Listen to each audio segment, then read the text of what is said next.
Hey gardeners, welcome back to my channel. Today I'm joined by Dude, my bearded dragon. So in today's video, I'm going to be discussing plants. I'm going to be talking about live plants and fake plants, the safe way to do all of them, the bonuses of keeping live versus fake. So I'm just going to go into all of it. And I do want to mention, I'm not an expert. I'm going off of all of my experience and all of the knowledge that I have based off of my experiences with using both of them. And Dude will just continue to be a complete lump for this entire video. So I'm going to start off by talking about live plants. So live plants are an amazing option for reptiles and amphibians because they actually keep the air clean. They provide oxygen within the enclosure. Another option would be to go bioactive with those live plants and have a cleanup crew within the enclosure that works as its own ecosystem. That basically means that the cleanup crew or the isopods and springtails are going to be eating fecal matter, plant matter, and sustaining the entire enclosure that functions as its own ecosystem, which is highly beneficial for your animal, and it also looks really great too. Live plants are also great for enclosures that require a high humidity because those plants are going to help to increase the humidity. Another great thing about live plants is the enrichment for the animals.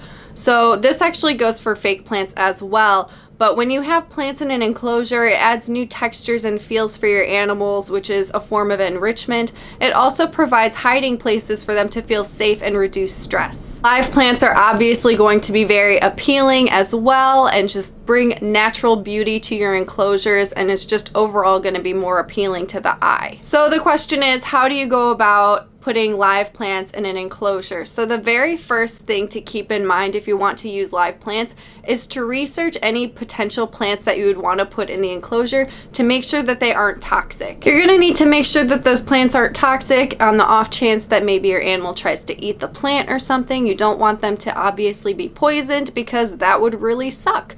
So you want to make sure that any plant that you want to put in the enclosure is safe for reptiles and animals in general before putting it in the enclosure. You can do this on Google. A great place that I like to go is actually joshsfrogs.com. Not only do they provide the plants for you that are pesticide free, but they also let you know the plants. There's like a huge long list. You can click on what type of animal you're trying to house and the plants for that animal. And they have a huge list of non-toxic plants for those animals. So that just does the research right there for you. Or you can just do Google and look at other plants as well. But if you do want to go the route and get some plants from Josh's Frogs, you can use my discount code Reptilian Garden at the checkout and save yourself 15% off your order, because who doesn't want that? So the second step after you make sure that the plants are not toxic, you want to make sure that the plants do not have pesticides on them. So a terrible idea would be to go and get a live plant from outside and bring it in your house and just put it in an enclosure.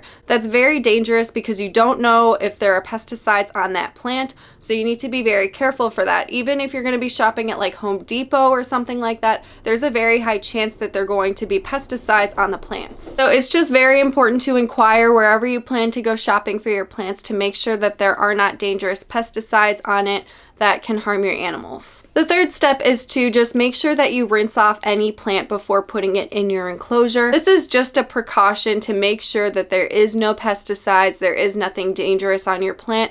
You really want to make sure that it's safe before putting it in your animal's enclosure because you just don't want to risk them getting poisoned. It's not worth it whatsoever. So just rinse off anything. Use soap and water. You can use vinegar and water. Make sure it's nice and safe before you put it in the enclosure. So if you do want to put live plants in an enclosure, something that is going to be required is lighting to make sure that the plants stay alive.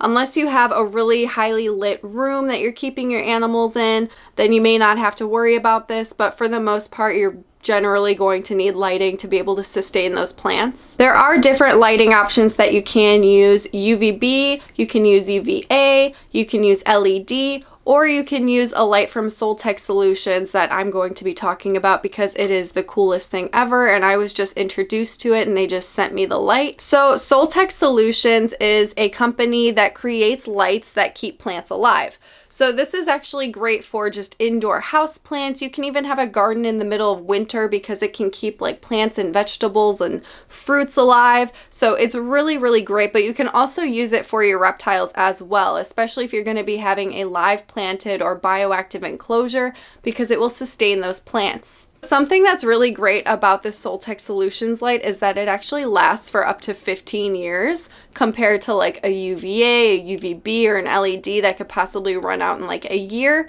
So it definitely lasts way longer, and it just works so great. So I'm actually using it for my houseplants right now, and it's been doing an amazing job, so I really like it. So if you guys are interested and you want to check out Soltech Solutions and get your own light for your animals or just the plants in your house, you can use my coupon code ReptilianGarden15 and save 15% off of your order. So I highly recommend it. I think they're a great company, and it's great for people that are keeping reptiles that have live plants or just house plants in your house. Again, there are many different options, so it's totally up to you.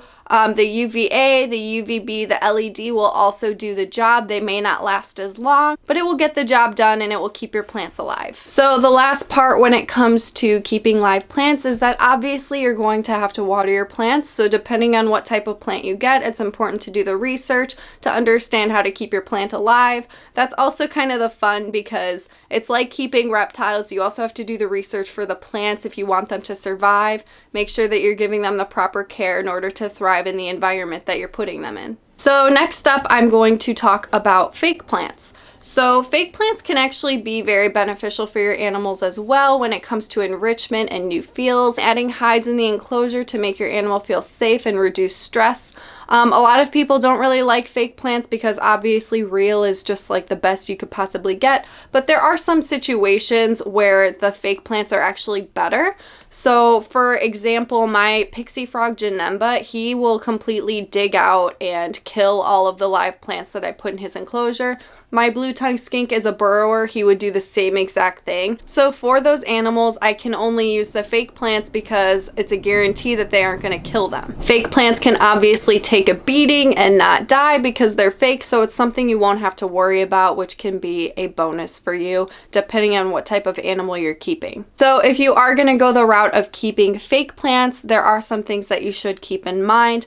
I would recommend number one to get plastic fake plants and avoid fabric, especially if you're going to be having a high humidity enclosure, because the fabric can mold over time, especially if you're misting the enclosure down and things like that. Maybe food can get on it or poop or something, and it's just gonna get really gross really quick. So it's definitely something to avoid. The plastic can be cleaned much easier and it's not going to mold or anything. So highly recommend to get plastic plants over the fabric plants. The second thing I would say is to watch out for any wires sticking out of the fake plants that you're going to be using. A lot of the times there are wires built in under the plastic, and if you're going to be cutting it or anything like that, you just need to make sure that there aren't any wires exposed because you don't want to injure your animal. So that's just kind of common sense, but sometimes people don't realize that there are wires in there, so it's just important to be careful. Make sure that anything that you're putting in your enclosure is going to be safe, not injure your animals. And also, I would recommend to rinse off any fake plants that you put in the enclosure as well. Again, you don't know what could possibly be on it, so it's best to be safe. Just clean everything off with warm water and vinegar before putting it in the enclosure. A lot of people ask me where I get my fake plants, and I actually get them from various reptile shows or reptile stores that are local in my town. You can also get them online. Another great place to check out is Hobby Lobby or Michael's, but I do need to mention that most of those places do have the fabric plants. So if you can, just look for something plastic that isn't going to get nasty over time and can hold up in your enclosure for much longer and not create any bacteria or a mess. So that's just something to watch out for. Again, look out for wires as well, especially if you're going to Hobby Lobby or Michael's, because those plants are not made for reptiles, so you need to make sure that it will be suitable for your reptile or amphibian before putting it in the enclosure. And that completes this video on plants. So I hope that this was helpful. Again, there's no right or wrong way. It's not like live is the only way that's the best way or fake is the best way. Like, it's totally up to you. Whatever you think is best. It's important to do your research, weigh out all of your options, and decide what's best for you, your animal, and your situation.